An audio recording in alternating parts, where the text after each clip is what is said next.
The Jesse Blake Sports Report with Jesse Blake.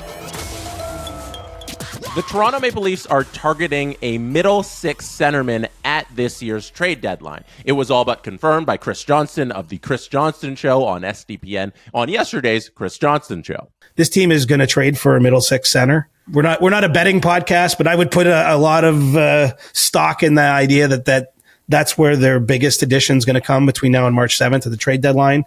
Because that's still a need. And if you've been following along with the Toronto Maple Leafs all season, you can just obviously see that they need a middle six centerman. Auston Matthews has missed significant time, and nobody knows when he'll be back. And they've been trying to piecemeal together the middle part of their forward group, and having David Comp play first-line centerman minutes has not been ideal. Max Domi hasn't really been able to step up and take that role himself, and they're just really weak down the middle. So that is the need they need to address most at this year's trade deadline. And because I like to engage with you Leaf fans out there, I asked you which center from around the league should the Toronto Maple Leafs target at the trade deadline. And you gave me a whole bunch of good answers, and we are going to go through those. And I have formulated I think a really good top four list of who the Leafs should target. So we'll run down from 4 to 1, and we'll go from my least likely I think is going to happen to the one I want the Leafs to get the most. So let's start with,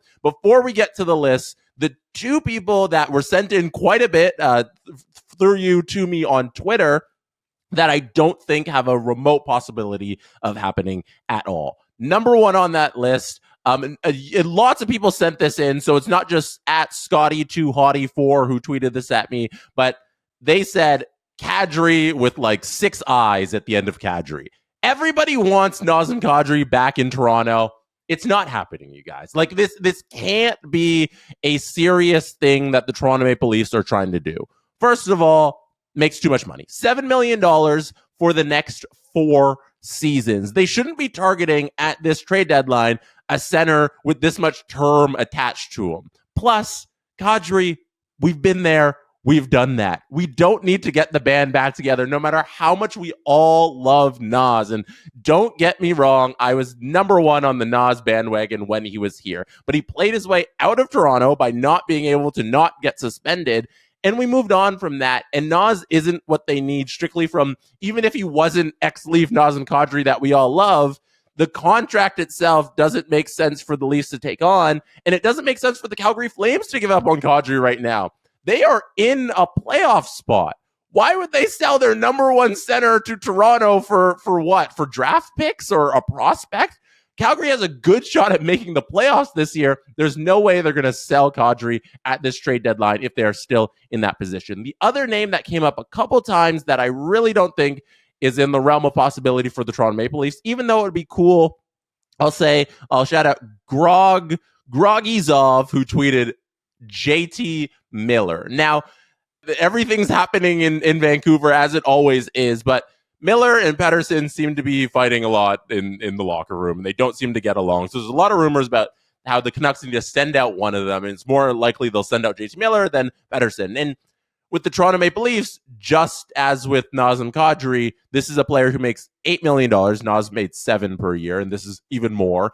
And it's for another 5 seasons. He's in year 2 of a 7-year deal.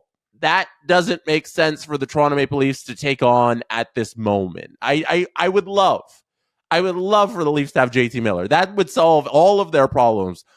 I just don't think it's realistic with what Vancouver would need back and that amount of salary. Loading up with another forward at this cap hit doesn't make sense to just acquire at the trade deadline. I don't think JT Miller is a possibility coming to Toronto. So those two names that were tweeted at me a lot, out of the way. Let's get to the top 4 list and run them down from 4 to 1 on who I think the Leafs should target at this trade deadline. Number 4, Dan Knightonley said it, Morgan Frost. I think Morgan Frost would be a good acquisition. Not the best, obviously. That's why he's at number 4. But from the Philadelphia Flyers, Morgan Frost makes $2.1 million.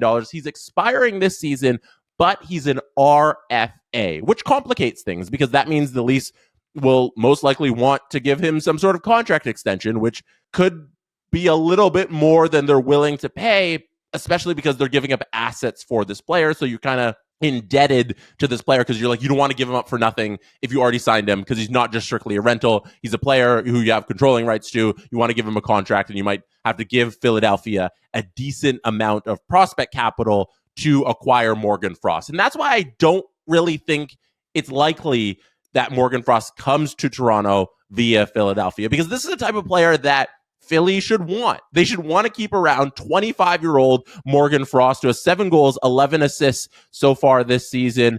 Hasn't hit 20 goals in his career. His career high of 19 goals. He did that in 22-23, but he's on the way up, still young, still can be an impact center in this league if he's able to grow a little into his late 20s. So I don't think it's likely, but if the Leafs landed with Morgan Frost, I wouldn't hate that at all. I think you'd have a solution for the future, because I think you'd give him a contract there. And it's cheap. It's cheap for the Leafs right now, as opposed to the top 3 that I'm about to get to. Morgan Frost is by far the cheapest. It would actually allow the Leafs to do a little bit more at the deadline, because they've solved a part of their center problem for very little money. So I think Morgan Frost would be a smart target, but I would like to see these 3 gentlemen as Leafs a little bit more. Number 3, Sam at ELZZZ97 said Brock Nelson. Brock Nelson of the New York Islanders. And Brock Nelson has never played anywhere else besides the New York Islanders, but he is in year 6 of his 6-year deal. And the New York Islanders are so terrible right now. It makes sense, if things continue the way they are, for them to sell on a player like Brock Nelson. It's time for a complete overhaul with the New York Islanders. Let's get the old guard out. Let's bring in some new. Let's get some fresh bodies from this team that can't score. And what the Leafs can do here with Brock Nelson is take one of the parts that has been scoring from the New York Islanders. This is a player who scored 34 goals last year, 36 the year before, 37 in 21-22 in only 72 games. You are getting a veteran at a $6 million cap hit, and that's it's not going to be exactly $6 million, because it's cap hit's less as the year goes on. So I assume the Leafs are going to find a way to get this number on the books. It's not that much. It's not a crazy amount. It's not super small like Morgan Frost is at 2.1, but it's decent enough that they can fit this player under the cap for the rest of the year. He's got 10 goals so far this season in 39 games, 11 assists, 21 points. Brock Nelson, I think, would be the perfect veteran leader at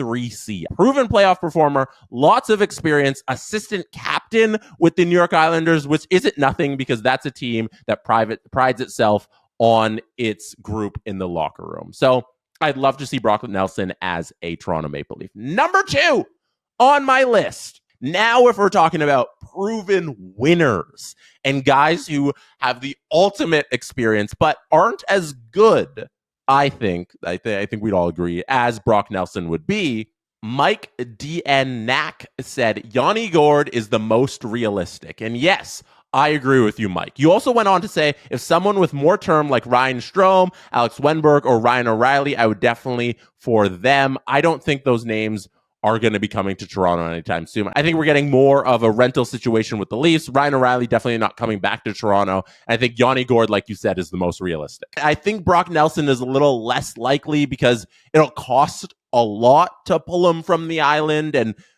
the New York Islanders just might want Brock Nelson and might not do the smart thing and sell him for now at the trade deadline for pieces. But Yanni Gourde seems like a real shot that the Leafs could get him, and for fairly cheaply, because he's not having the best season overall. But Yanni Gourde in a true depth role on the Leafs is still very useful. And I mentioned the proven winner stuff. Yanni Gourde, if you remember, he's part of the back-to-back championship Tampa Bay Lightning teams in 1920 and 2021. And then he was moved over to Seattle Kraken, where he hasn't had the best run.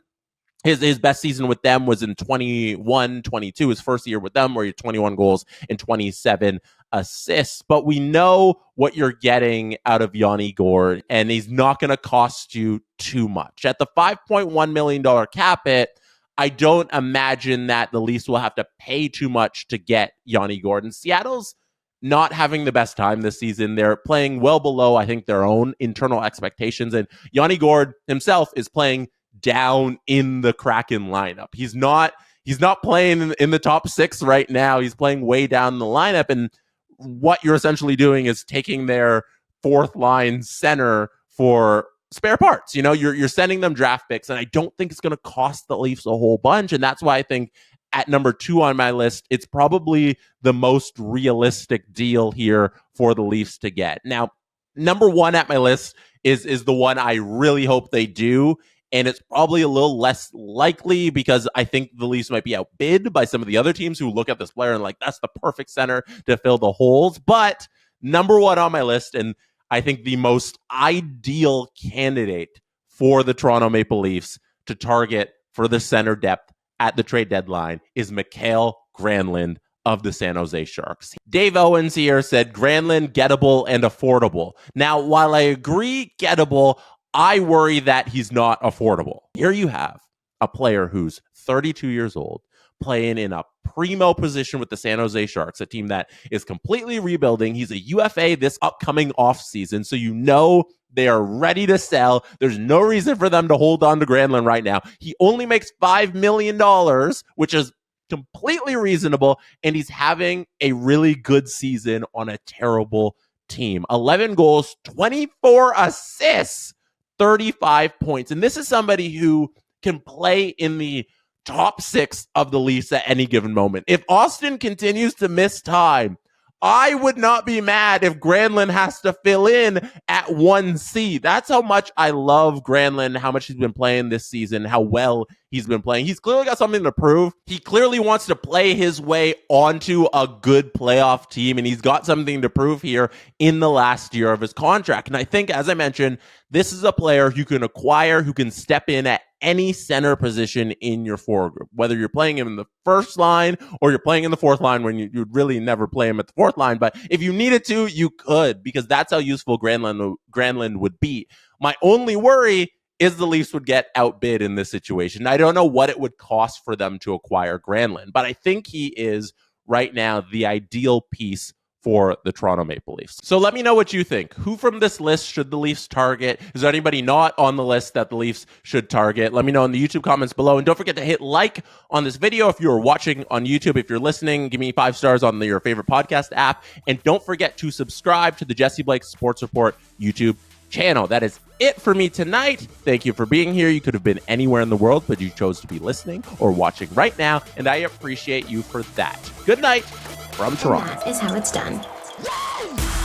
The Jesse Blake Sports Report with Jesse Blake. Jesse Blake, the guy that likes to hear his name twice in one sentence. Sure, I know him. No, he doesn't have an ego at all.